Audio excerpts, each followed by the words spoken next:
नमस्कार. साप्ताहिक वार्तासूत्रतर्फे मी आपल्या सगळ्यांचं स्वागत करतो. आज आपल्या समोर इथले प्रतिथयश व्यावसायिक श्रीयुत प्रकाश लेले.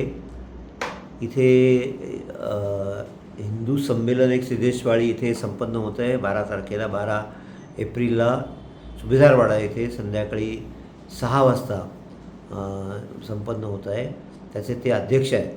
तर या निमित्त आपण त्यांना भेटायला आलेलो आहोत. तर मी या निमित्तानं काही प्रश्न विचारणार, तर मी त्यांना प्रश्न विचारतो. स्वागत आहे सर आपलं इथे आपल्या या व्हिडिओमध्ये. तर मला आपल्याला काही प्रश्न विचारायचे आहेत.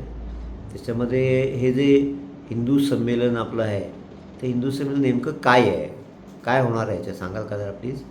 नमस्कार, मी प्रकाश लेले.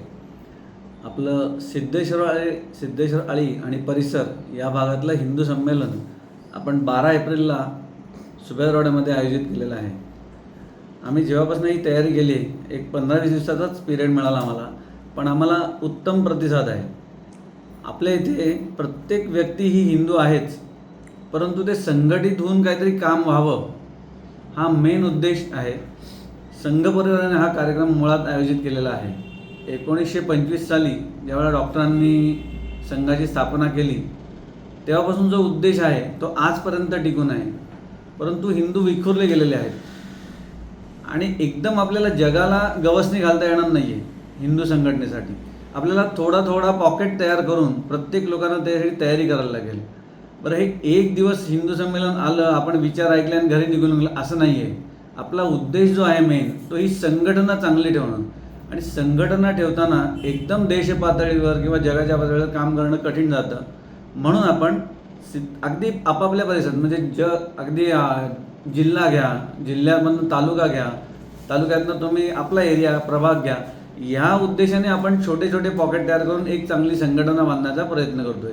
आणि हा नुसता एक 12 तारखेपुरता आपला उद्देश राहणार नाही आहे, तर हा कायमस्वरूपी काहीतरी त्यातनं आपल्याला एकमेकांना सहाय्यभूत होईल असा आमचा त्यातला मेन उद्देश आहे. म्हणून आम्ही आत्ता सिद्धेश्वाडी परिसर निवडला आहे आणि चांगला प्रतिसाद आम्हाला मिळतो आहे. त्यातनं एक हिंदू जनजागृती चांगली होणार आहे. या संमेलनात नेमकं काय होणार आहे? या संमेलनात आपल्याला हिंदूंच्या विचाराबरोबर आपल्याला जे काही पंचपरिवर्तन आहे, जे खरं मूलभूत आपल्यात होतंच, परंतु काळाच्या ओघामध्ये त्याच्यात खूप बदल झाला आणि म्हणून आता ते पुन्हा आपल्याला नव्याने अगदी लोकांना जाणून द्यायला लागतं. कारण आपल्या ज्या पद्धती, रूढी परंपरा, कुटुंब व्यवस्था, स्वची ओळख, या सगळ्या गोष्टी मुळात होत्याच, परंतु इतका त्याच्यावर मधला कालावधी जो गेला आणि काळाप्रमाणे आपल्याला बदलायला लागतं. काळ बदलला तसा विज्ञान प्रगत झालं. आपला जो धर्म आहे, ह्या धर्माची जी 4 चाकी चालते, त्याला 4 जी चाक आहेत ती विज्ञानाची चाक आहेत, त्याच्यावर आपली गाडी चाललेली आहे. त्यामुळे विज्ञानाला धरून आपला धर्म आहे. त्यामुळे ह्यातला उद्देश आमचा तोच मेन आहे की सगळ्यांना संघटित करून जेव्हा विज्ञान पुढे जातं तेव्हा त्याच्यात फायदे आणि तोटे दोन्ही येतात. आपण त्यातला काय उपयोग करून घ्यायचा हे लोकांपर्यंत आम्हाला यातनं पोचवायचं आहे. आम्ही इथे गोमाता पूजन करणार आहोत, आम्ही कुमारिका पूजन करणार आहोत. जे आपले काही म्हणजे रूढी परंपरा आहेत त्याप्रमाणे आम्ही त्यातनं काहीतरी लोकांपर्यंत पोचवायचा प्रयत्न करणार आहोत. अजून काय भाषणावर कोणाची काय होणार आहे? हो, आपल्या या संमेलनामध्ये श्रीयुत कुंटे साहेब भिवंडीचे आहेत, ते स्वतः येणार आहेत आणि अभ्यंकर ताई आहेत वसईहून, ते दोघं येणार आहेत आणि त्यांचं आपण इथे हिंदुत्व या विषयावर त्यांचं एक 40 मिनटं किंवा 30 मिनटं दोघांना वेळ दिलेली आहे आणि त्याच्यात त्यांचं व्याख्यान होणार आहे. किती नागरिक याच्यामध्ये सहभागी होतील असं वाटतं तुम्हाला? आता अंदाज तर आमची जी सभा होत आहेत त्याला दर सभेला चांगला आम्हाला प्रतिसाद मिळतो आहे. पहिले अगदी 30 लोक होते, नंतर त्यावेळेला 50 झाले आणि आत्ता अगदी कालची आमची संख्या होती जवळजवळ 75 लोक सभेला होते. त्यामुळे आम्हाला संमेलनात जवळजवळ 400 ते 500 लोक येतील अशी अपेक्षा आहे. अच्छा, पण मग आता हे संमेलन झाल्यानंतर पुढे काय करणार तुम्ही? संमेलन झालं तरी पण आम्ही ही आता एक आपलं आत्ताच म्हटलं आपण विज्ञान आहे, त्यामुळे आम्ही एक व्हॉट्सॲपचा ग्रुप तयार केला आहे. त्याच्यातनं एक संघटन चांगलं तयार करून ज्याच्यात आपण लोकांपर्यंत पोचून काहीतरी काम करू. आज ज्या बेसिक समस्या आहेत, कचऱ्याची विल्हेवाट आहे, आपण सुधारत नाही अजून, पण जी नवीन जेन झी जनरेशन आहे त्याच्यावर चांगले संस्कार घडवता येतील असं आम्ही या ग्रुपमधनं किंवा या संघटनेतनं आम्ही प्रयत्न करणार आहोत. बरं, आता नुकतंच नमस्कार मंडळ इथे एक हिंदू संमेलन झालं आणि पुन्हा इथे लगेच तुमचं इथे सुभेदारवाडा इथे होतं आहे. त्यामुळे याचं रिपिटेशन असं नाही वाटत का तुम्हाला? नाही रिपिटेशन नाही आहे, कारण तिथे येणारा जो काही वर्ग होता त्याच्यापेक्षा इथे येणारा वर्ग आणखीन वेगळा आहे. थोडासा गुजराती समाज या बाजूला जास्त जोडलेला आहे आपल्या परिसरात, गांधी चौकापासून पुढे.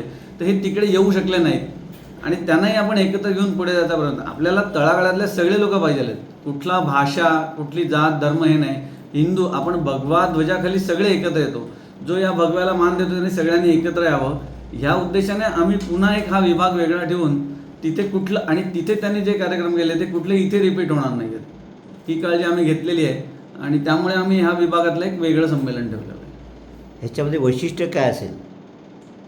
त्यात वैशिष्ट्य म्हणजे आज एक दिवसापुरतं काम नाही आहे, हे आम्हाला कायमस्वरूपी काही ना काहीतरी यातनं आपले धार्मिक सण आहेत, सामाजिक सण आहेत, जे काही आपले हे असतील ते सण उत्सव साजरे करणं आणि प्रत्यक्ष लोकांना कधी अडीअडचणी आल्या तर त्यांना मदत करणं हा आमचा मेन उद्देश राहील त्यातून. ह्याच्यातून तुम्ही आता लोकांना आव्हान काय कराल? आव्हान म्हणजे आपल्या संघाचंच सगळे स्वयंसेवकच काम करत आहेत जास्त करून.